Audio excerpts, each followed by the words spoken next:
Baru latihan selanjutnya juga mungkin bisa lebih cepat lagi dan lebih baik lagi. Terhitung sejak 16 Oktober, Timnas U20 menjalani pemusatan latihan dengan bertolak ke Turki. Selama pemusatan latihan, Marcelino Ferdinand dan kawan-kawan akan digenjot fisiknya. Tak hanya itu, Sintayong juga memperbaiki teknik skuad Garuda Nusantara. Partai uji coba juga sudah dipersiapkan.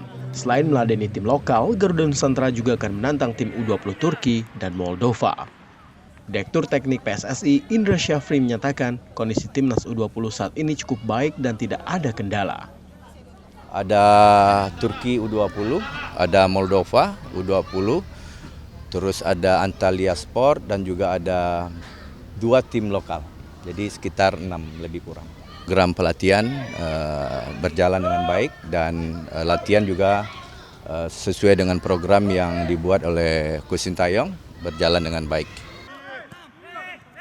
Pemusatan pelatihan kali ini merupakan persiapan Timnas U20 untuk tampil di Piala Asia U20 2023.